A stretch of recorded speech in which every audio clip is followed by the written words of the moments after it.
freedom. Turn your minds back, my people.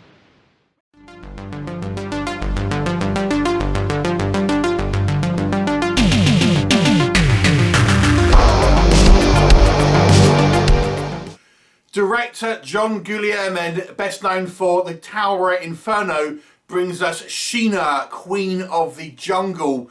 This is a 1984 movie that stars Tanya Roberts, who had previously done the fantasy movies Beastmaster and Hearts in Armour a couple of years before this.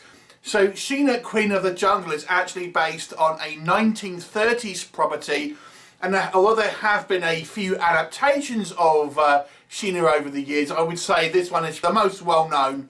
There have been a few other kind of movies that have kind of dealt with a similar type of kind of subject matter to this, and essentially Sheena is often described as the female equivalent of Tarzan. So, what is the story? Well, it focuses on Sheena, who is a woman, a white woman, who has been brought up by this kind of African tribe to be their kind of protector, so to speak. And this particular tribe have a kind of a magical kind of earth, essentially, that can heal pretty much any wound. On top of that, Sheena also seems to have some supernatural abilities that she has learned from a kind of her mentor when she was kind of growing up, the ability to kind of control and speak to animals and things like this. And essentially we have a situation where we have kind of our bad guys want to plunder the land for its kind of natural resources, and it is up to Sheena and her kind of new love interest, this kind of reporter, to try and thwart their plans. What will happen? You'll have to watch the movie and find out. So the 1984 version of Sheena is actually regarded as one of the kind of the 100 worst films ever made by you know, many lists and things like this. Is it actually that kind of bad? Let's discuss. I do have to say, I think there is some legitimately good things about this movie. This movie was actually shot in Kenya, and it really does take advantage of that fact with some fantastic locations and a hell of a lot of wildlife in this movie. This really does use a lot of kind of animals. Now, the animals that we see interacting with the actors were trained animals that were brought over from America. But we do see, you know, plenty of kind of like wide shots with kind of real kind of wild animals, and even the ones that are kind of trained, I think, do a good job. And I have to say, they do things like Sheena, for example, rides a zebra, and it's obviously a horse painted to be like a zebra. But I've got to say, I think they do a pretty good job of making it a, you know, a good kind of paint job. And albeit obviously the horse is considerably larger than the zebra, you know, you can kind of go with that kind of thing. So I think that kind of the wildlife, we've got rhinos, lions, leopards, monkeys, birds, elephants, all sorts of stuff here in this movie that kind of play a part in the actual story. Probably be more than a lot of Tarzan films, to be honest with you. So that's all pretty good. And as I said, there's some great kind of on-location shooting here in Kenya, and as such, the cinematography does look pretty good. Now, you'd expect, obviously, the director of A Towering Inferno to be able to be a somewhat kind of capable director and capturing this stuff, and I think he does do a kind of a pretty good job. I mean, let's be honest, the character of Sheena is pure kind of pulp fiction, and it's not in the one bit believable. We'll kind of come on to some specifics in a minute. But Tanya Roberts is still kind of quite likeable in the role. As I said, she's kind of built up their fan base at this point of being a kind of fantasy baby, you know, if you know what I mean. Obviously, a lot of people know her from Charlie's Angels, but I know her best, as I say, from Beastmaster and Hearts of Armour, to name two properties there. But I think she does a good job of a likeable, and they make her seem somewhat kind of capable, I will say. The idea here of her being able to kind of psychically kind of communicate with the animals, it's a kind of a fun one. They don't make too much of a kind of song and dance about it. It's kind of done, but not overdone, if that kind of makes sense. I think the kind of the love story with her and this kind of reporter, albeit it's super cheesy, but I think it ends up in quite a kind of a good emotional place, so to speak, even though it's pretty kind of like, you know, you can see the kind of the writing on the wall pretty obviously, and all that kind of stuff. There's a couple of kind of okay kind of action sequences, a large number of extras. Apparently the Kenyan government was very, very accommodating whilst watching this and kind of really kind of wanted to kind of be involved as much as possible, but in a kind of in a positive kind of way. And all the kind of the extras and stuff here are obviously actually kind of from that area and stuff like that. So, you know, it does have a good element of kind of scale to it. There's some kind of reasonable kind of action sequences. It's proficiently made on a kind of a technical level. So I have to be honest with you, I wouldn't say this is one of the worst movies. Because even though some of the stuff we're going to talk about in a minute, I think, is certainly kind of questionable, you know, it's still, I think, a proficiently kind of made film, albeit it's very silly. So let's move on to what doesn't work. It's very silly.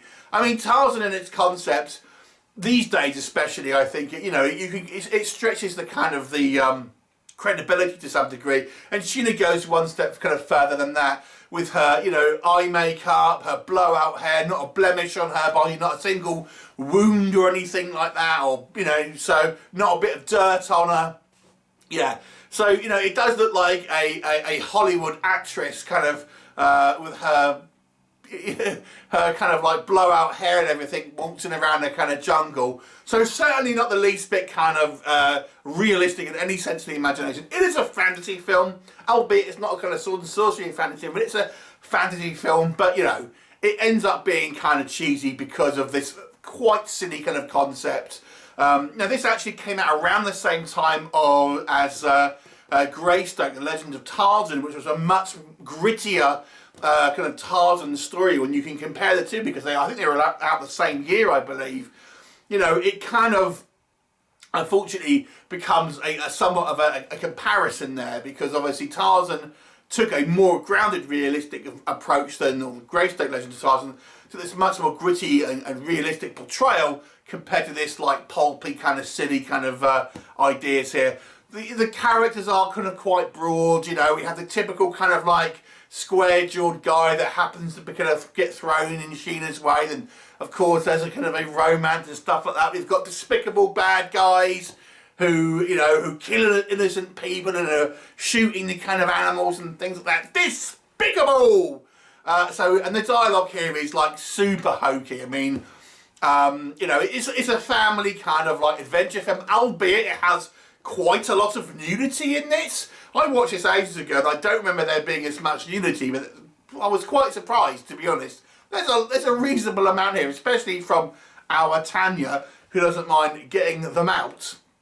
But yeah, the dialogue is as hokey as you can possibly write in this movie. And I have to be honest with you, as much as I kind of like Tanya Roberts as a kind of a fun kind of action heroine, a fantasy kind of like pin-up girl, she struggles a little bit in this movie. And there are times where I think she does okay, but yeah, the acting isn't brilliant. Let's just kind of call a spade here. I still enjoy her in a hokey kind of B-movie way, but it's all kind of very kind of silly. There are a couple of times where I think the effects are, you know, a little bit kind of wonky green screen, especially in this kind of helicopter sequence. And obviously, certainly in this day and age, but even I would say in the 80s, the subject matter is quite dated.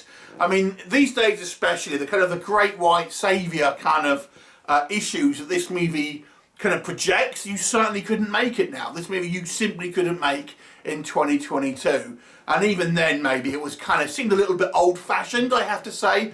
I mean, it kind of fits alongside those older kind of like Tarzan movies. It almost has that kind of same matinee kind of sensibility. So it kind of seems a little bit outdated in the 80s when it was made, especially when you can think, this came out the same year as Greystoke.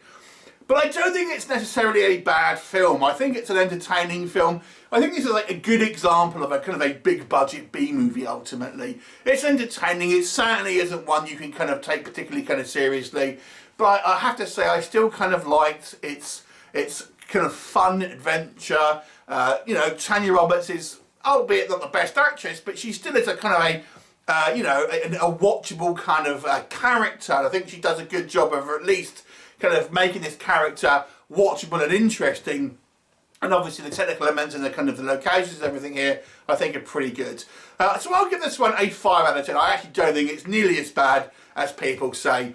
Have you seen it? What did you think of it? Leave me a comment and I'll look forward to seeing you next time. Bye for now.